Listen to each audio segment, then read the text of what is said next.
Why do we have to speculate when Barack Obama could be brought in and asked the question, what did you know, when did you know it? You really think they're going to bring in the ex-president? Well, you know, they talk about constantly interviewing Trump, but it's been a year and how many months, and there's no evidence, zero evidence of Trump-Russia collusion. Look, these people hated Donald Trump. They talked about an insurance policy. The worst part to me is that you got Peter Strzok and James Comey in early May, like May 2nd. They begin drafting Hillary's exoneration into the email server scandal. And they don't interview Hillary or 17 other people until July. Right. And then the day after, she was interviewed July 4th weekend, and the next Monday, or Tuesday, there was James Comey exonerating her after 13 minutes of laying out an indictment against her. So, and then that's when the investigation into the Trump team begins, right after that. Well, they tried in July to get the first FISA warrant, if you recall. That was denied. Which doesn't happen very often. Right. It's a very high bar. Very high bar. Well, it should be. And the worst part of all of this is, we now know, if you look at the Grassley-Graham memo, right, it says this was mostly Russian government propaganda and misinformation. Certainly what Steele got. Not only did he get information from Hillary's cronies, which we also learned this week, right, Sid Blumenthal and others, but she paid almost $12 million for Russian propaganda to lie to the American people, mislead them before an election. And then it gets worse. Then the Grassley-Graham memo points out that it became the bulk of information that they used to get the FISA warrant to spy on the Trump campaign in the lead up to the election and then try to undermine Trump after the election. Exactly. And you bring up Sidney Blumenthal, who was Hillary's crony. Now, do you remember who Sidney was? He was the guy that started the Obama is a Muslim born in Kenya rumor and put that picture out with was it him? I didn't the remember Obama that. And the Muslim guard. That was him. So it's not surprising he's involved in this smear. He launders the smear through the State Department, Obama's State Department, very well said, into the dossier, and then when Comey presents the dossier to the FISA judge, doesn't say that it's paid for by Hillary. They have a footnote. They're trying to persuade us that this footnote matters, that it may have political origins. The problem is the FBI, the DOJ, everybody knew it was a Clinton bought and paid for dossier. So they try to manipulate the American people, but Democrats lie every election season that conservatives, Republicans are racist, sexist, homophobic, xenophobic, Islamophobic. Bad enough, they're taking it to another level. Russian lies about Donald Trump that are beyond, as you know the details, salacious. But then to use that as a FISA warrant, not tell the FISA judge, and then take it and let it go on this long. Here's why this is, to me, the biggest scandal in the history of the country, far bigger than Watergate. It's because this is now, we have individuals that decided, A, to let Hillary off the hook. It's incontrovertible. The evidence is overwhelming that she committed crimes. Mishandling, destroying classified information, obstructing justice, 33,000 emails, bleach pit, etc. Okay. Then, so she obstructed justice. They saved her campaign because they wanted her in the race because they thought that she could beat Donald Trump. They never thought Donald Trump could win. They never thought all of this information was coming out. There was a broad assumption amongst everybody that Trump had no shot. And if you watch, this is about influencing an election, and then, even worse, they can't accept the will of the American people. And that is, then they try to undermine the same person because, remember, there was the first FISA warrant. It's got to be renewed every 90 days.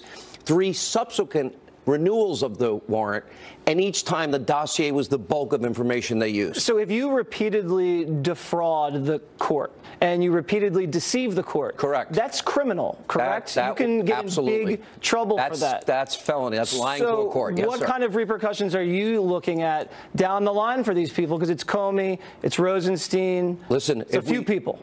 We probably should have, although I don't like special counsels because it always starts out as one thing, like in the case of Trump-Russia collusion, and it ends up moving into so many different areas.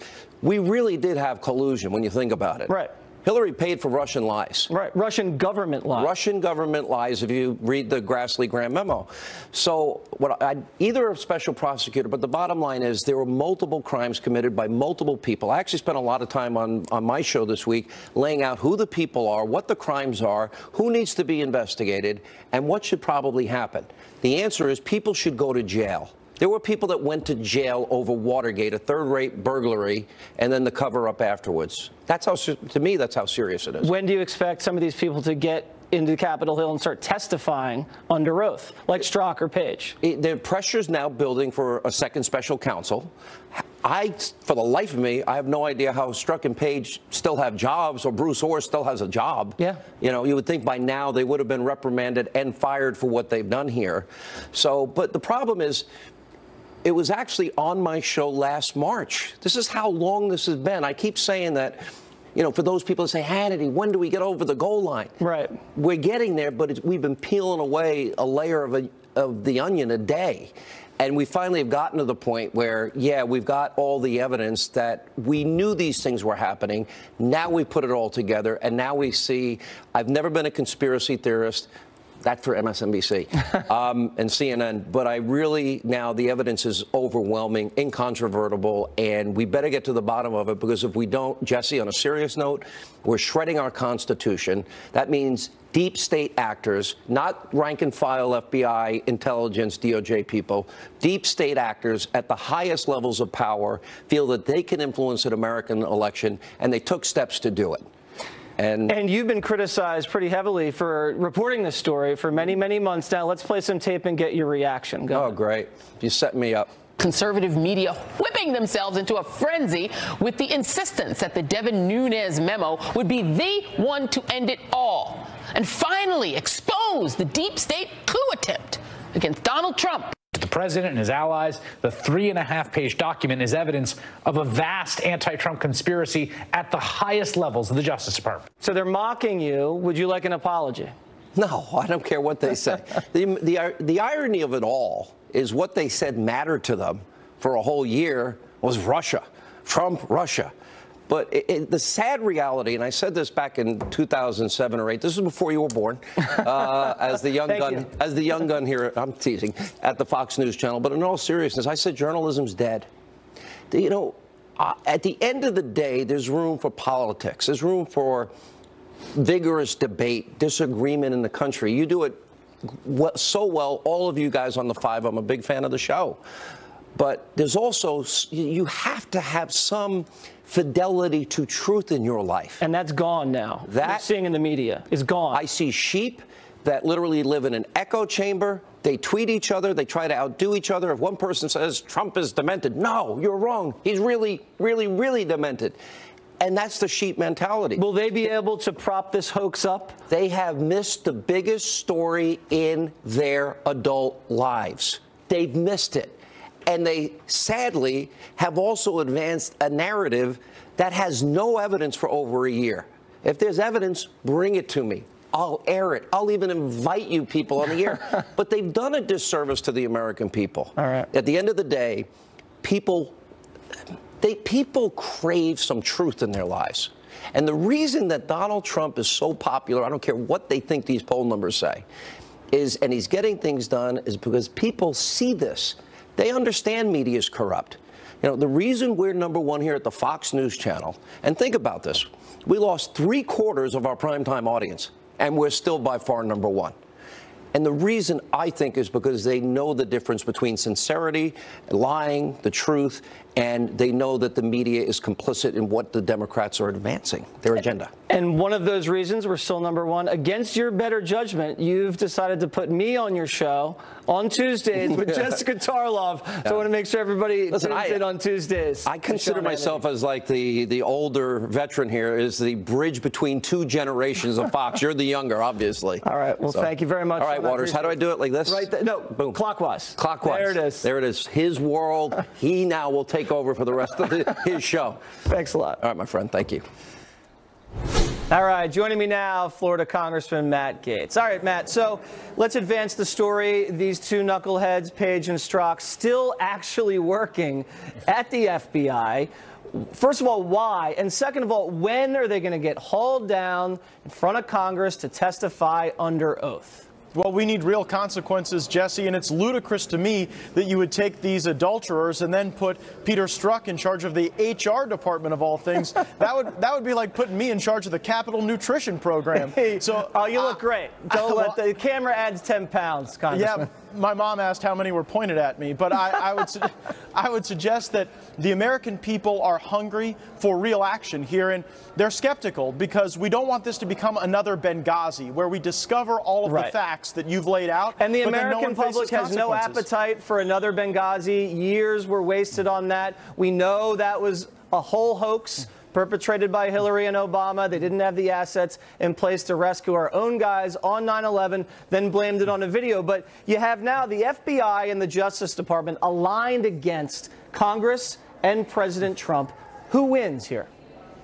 My expectation is that the American people will win through the appointment of a second special counsel, but that is going to require the Attorney General, Jeff Sessions, to do his job. The FBI and the Department of Justice cannot investigate themselves, and the evidence we've uncovered shows wrongdoing at the highest levels of those agencies. Does Sessions have the authority, since he kind of recused himself from Russia Matters, to appoint a second independent counsel?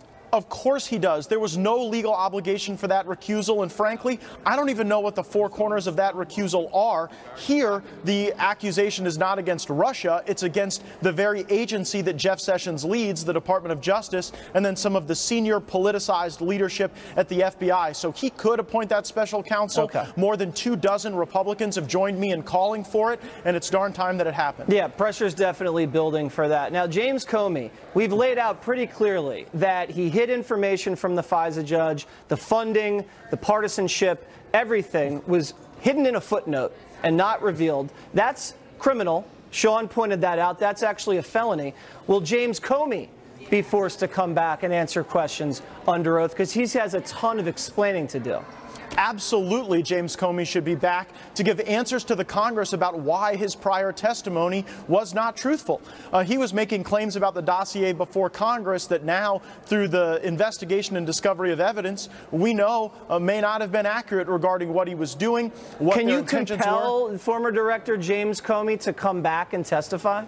The House of Representatives has subpoena power, and we absolutely could subpoena James Comey. He's sort of gone from the hero of the left to the demon of the left, now to, like, you know, the greatest troll on Twitter. So I suspect that it would be better to have him before the Congress answering questions about what in the world was going on that allowed cash at a political party to be convertible into a government-sponsored warrant to spy on Donald Trump's transition team. All right, well, maybe the Twitter troll will come back and testify. Congressman, thank you very much. I appreciate it. Thank you. All right, we'll be right back.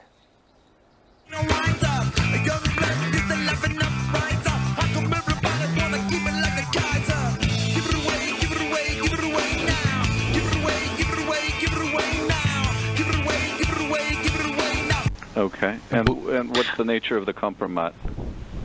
Well, there were pictures of naked Trump. Okay. And so Putin was made aware of the availability of the compromising material?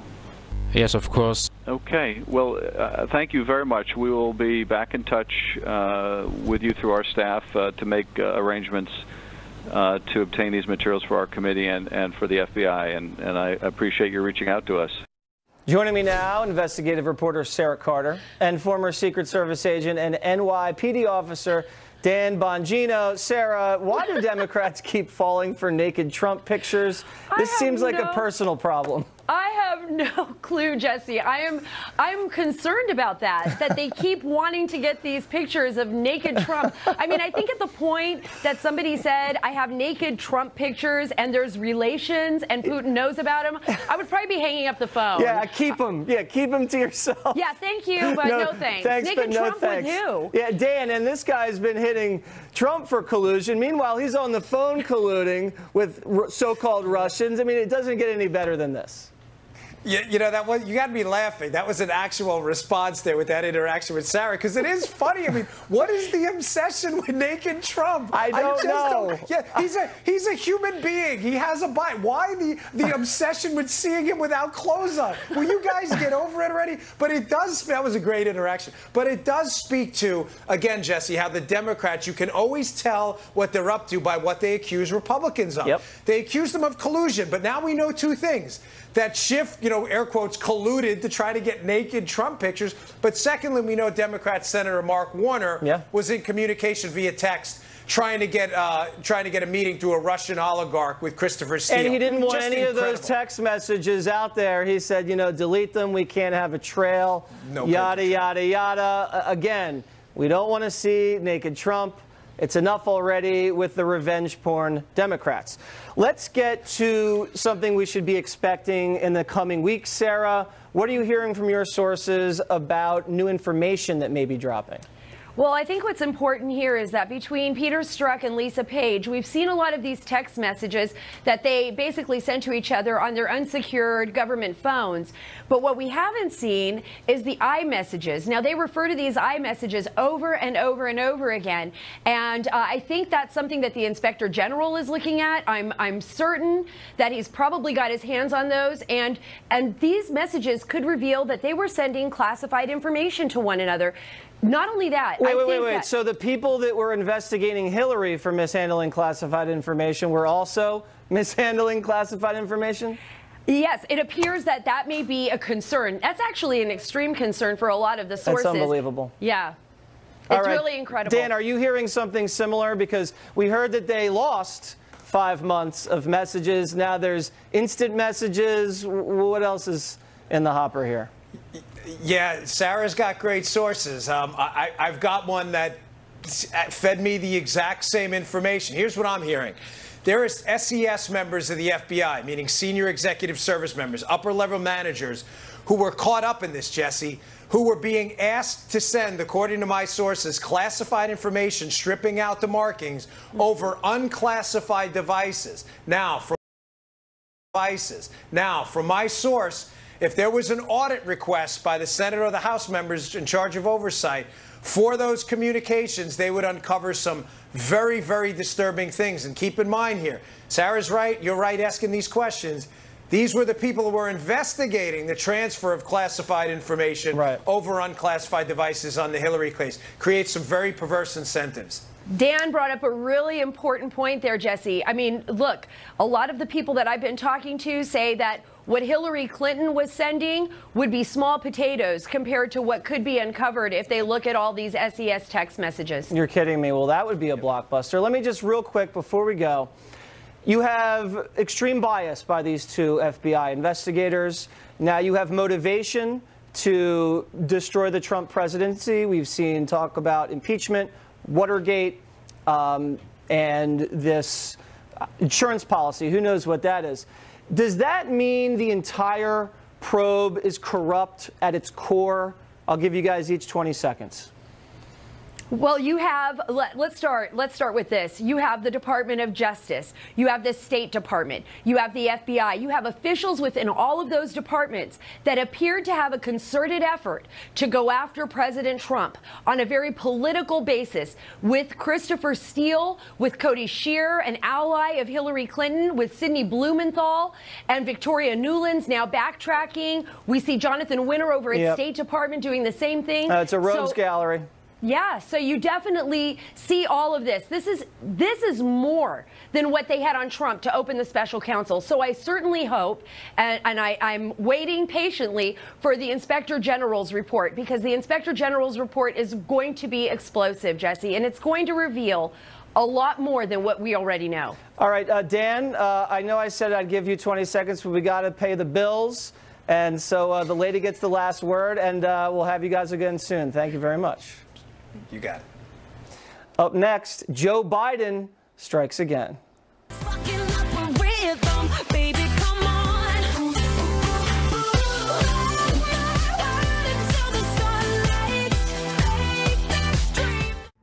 Sunday on Scandalous, Ken Starrstein confronts Lewinsky. Monica was very distraught, screaming at Linda Tripp for betraying her.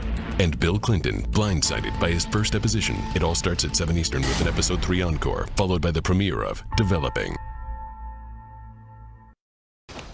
Confidence. I've got a lot of thanks to give out. His mom lived in Long Island for 10 years or so. God rest her soul. And although your mom's still alive as your dad passed. God bless her soul. Chuck Graham, state senator, is here. Chuck, stand up. Chuck, let him see you. Oh, God love you. What am I talking about? A man who will be the next president of the United States, Barack America. Barack America. The former vice president came out swinging. He said this about President Trump. Yeah, I just marvel at some of the things he says and does. Like, what, 2 days ago, anybody didn't stand up and clap for him was un-American and then maybe even treasonous? They say it was tongue-in-cheek. Democrats can't take a joke. Well, let me tell you, he's a joke. Oh, that's rich. Joining me now, Ed Henry. So Biden is calling someone else a joke. Now, here's my theory, Ed, and tell me if I'm wrong. The Democrats are getting crushed on this collusion situation. The economy's doing well. People's paychecks are fatter. President Trump's approval rating's up around 50% now. And their chances of taking back the House aren't so sure, so they're trotting out the big gun, Joe Biden, to try to lay some leather on the president. How do you see it? This shows they don't really have any leaders. They've got to go backwards. I mean, Biden, Nancy Pelosi, all in their mid-70s. They have not started to rebuild a new generation of Democratic leaders. And what they're looking at is, despite all the attacks on the president, and there were self-inflicted wounds this week on Rob Porter and other matters, so this White House still has its struggles. We've got to note that. Right. The fact of the matter is that the economy is very strong right now. And when I talk to the president's senior advisors, they tell me if they can get an immigration deal in the next couple of weeks and build on the momentum from the big tax cut victory at the end of last year, and then move on to something like infrastructure, he's going to have such a dramatically successful 2 years on the domestic front that they'll actually have something strong to take to the voters in the midterms and maybe push back against any Democratic wave. And by the way, all of a sudden this week you had media people noticing that there's a stock market. When it was riding high, they weren't mentioning that Donald Trump was doing well. You know, it's so funny. It's when the stock market's doing well, it's the Obama economy. Yeah. But when it starts going down, Trump's tanking the market. You can see right through these people. Also, another big shot heavyweight Democrat came out of the woods this week. Eric Holder had some kind of not nice things to say about President Trump. Let's take a look at that. I think any one of my kids would make a better president than Donald Trump. Are you possibly thinking of running for office? You know, I'll see. I think I'll make a decision by the end of the year about whether or not there's another chapter in my government service. President. We'll see. All right, so my two thoughts here, Henry. One, it's really below the dignity of Eric Holder to take a shot like that at the President of the United States, and that's not saying much. And two, Eric Holder for president? Seriously? Look, they've got nobody else, number one. And number two, he is somebody who is going to rally the left if he gets in. I'm not saying he's going to win. Who knows if he even runs. But he is somebody who Barack Obama may help big time and say, look, he's going to finish the job that Hillary Clinton So you really think he could carry Obama's torch into 2020? He can try. Who else do they have is my point. I'm not saying he's the greatest thing since sliced bread, but I'm giving you the positive for him. Let me give you the negative. Yeah. What these reporters didn't ask about his possibility of running for president. Oh, by the way, were you the attorney general who was held in contempt of Congress? Yeah. Oh, they forgot to mention that. And when Joe Biden's on the book tour, you played that clip. Is anyone asking, hey, it was the Obama-Biden administration that maybe helped cook up the dossier to get surveillance and spied, Obama officials spied on Trump people on the way out the door. Why is nobody asking Joe Biden about that? Eric Holder was no longer there. It was Loretta Lynch as attorney general, but he was carrying on much of the same policies before that. They're not getting pressed on any of this. All right, well, let me ask you a quick question because we got to go real quick. You broke a nice story about Mark Warner, senator down there in Virginia, who was communicating with a lobbyist for a Russian oligarch, and he's trying to meet Christopher Steele, but he doesn't want anyone to know about it. He doesn't want to leave a paper trail. Don't leave a paper trail, he says in the text. There? We got it. Look, Marco Rubio says this is not a big deal and rushed to Democrat Mark Warner's defense because he says he disclosed it to us in October. What he's not saying, Marco Rubio, is that Mark Warner was doing this texting last February and March. It was only after he got caught with the message that, among other things, said, I don't want a paper trail, that he months later disclosed it to Marco Rubio and the rest of the committee. Later. Number one. Number two, real quick. Think about this. If Devin Nunes was talking to a lobbyist for a Russian oligarch, Julian Assange, and Christopher Steele, he'd be burned at the stake, Could you imagine? Could you imagine? All right.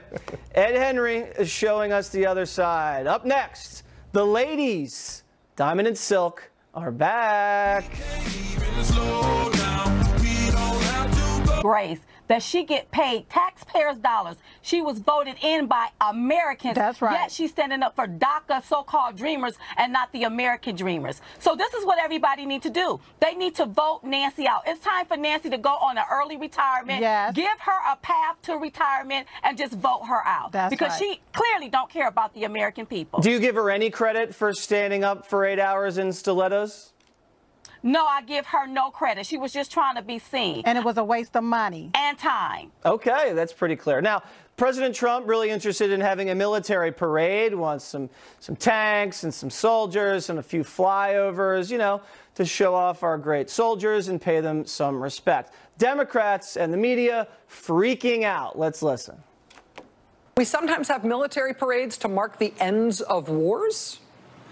In this case, it's apparently just because the president wants to see all the tanks and stuff. Maybe the answer, Joe, is to just get Donald Trump a military uniform with epaulets on the shoulders and give him some salad dressing to put on the left lapel and let him march around and pretend to be General Patton. I say that it's a fantastic waste of money to amuse the president. That's right. Trump wants a military parade.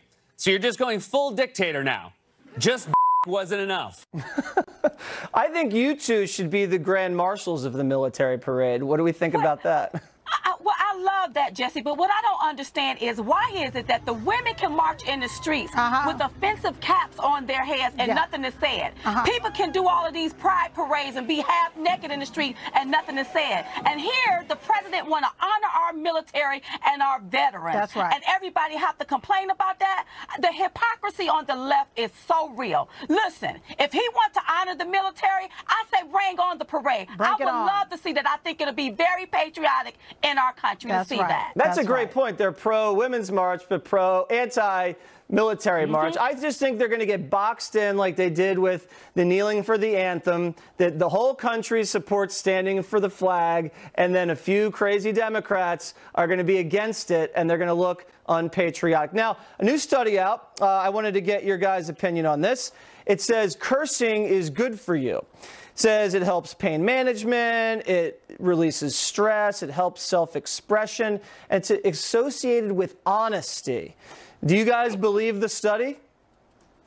Yes. Yes. Yes, I believe the study. That's right. And see, I like to cuss when I get upset, especially about what's happening right now. When we see that the Obama administration, the DNC, we see Hillary Clinton, along with the FBI and the DOJ, all colluding, colluding with together to try to bring down an administration and try to derail Donald Trump's campaign. Oh, yes, it makes me want to cuss. Somebody need to vote their out. That's right. This sugar honey iced tea has got to stop today. Somebody need to be arrested. Go to jail, baby. And yes, it makes me want to cuss every day, all day. Yes. Okay. All right. I like this. I like Chad Kroeger and JT Barr are back in Water's World. All right, boys. Let me ask you this. The Nunes memo and the text messages between the FBI agents. What do you guys think about that?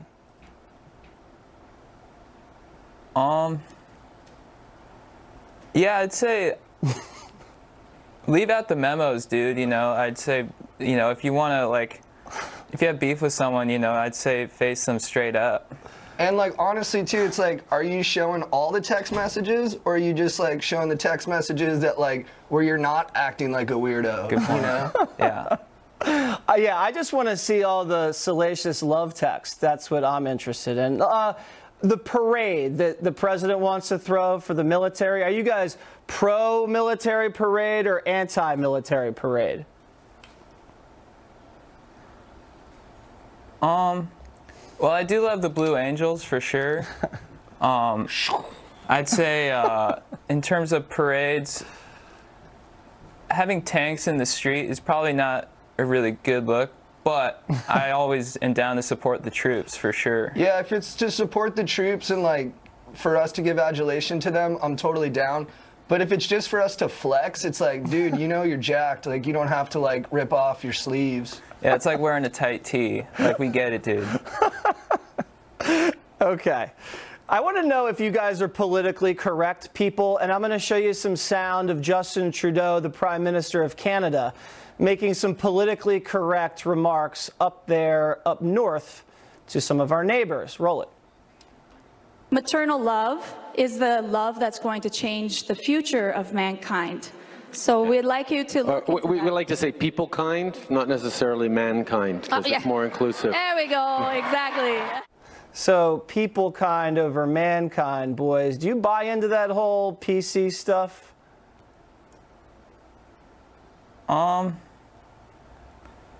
People. Yeah, people kind, mankind, like, I mean, it's in the eye of the beholder. That's a good point, for sure. Chad was saying, like, he should have run that comment by his crew before he tested it out, like, publicly. Yeah, like, I heard that he came out and said it was like a joke, and it's like, if you're gonna make a joke, I'd say test it out with your squad first. Okay. Just to, like, so, you know, because your squad could be like, hey, dude, like, that's kind of corny. So I think that's a good call. Because that was kind of corny, and I think everybody agreed with that. The stock market, very volatile. It's up and down all week. Boys, do you guys have a lot of money in the market, or do you suggest people take money out of the market? How do you see the Dow Jones doing these days? Well, I'm glad that you asked that, J-Bone. I actually recently read Money Master the Game by Tony Robbins. Okay. Yeah, I'm with it. And according to Tony, the market can get pretty aggro from time to time. Yeah. You know, but as an investor, you just gotta stay in it. He's like my dogs, just stay in it and you'll be good, dude. So so don't panic and sell. Just hold it and just stay true. That's what Tony says. In my youth, I was an avid investor. I was trying to follow the Gordon Gekko model, but I reached a level of spiritual enlightenment freshman year of high school, and I transitioned out of the money game. For sure. I mean, you guys could be making money doing what you're doing. Obviously, you're pretty popular. Maybe you should go on tour with Diamond and Silk. I think that could be pretty successful. That's so nice. That'd be epic. You come with, J-Bone. Yeah, J-Bone. Yeah, I'll open it up for you guys, and then you guys just count the dough. Any big plans this weekend? What's on the agenda? Do we have anything planned? We're raging at a dance, like, it's a bar, but they have, like, a pretty fire dance floor, so we're going to go out there and just, like, shake out the week and just, like, I don't know, have a really nice time. Yeah, just tear it up, you know. We love to dance, so we're going to break a sweat and get groovy. Can I see a few moves? There you go, JT.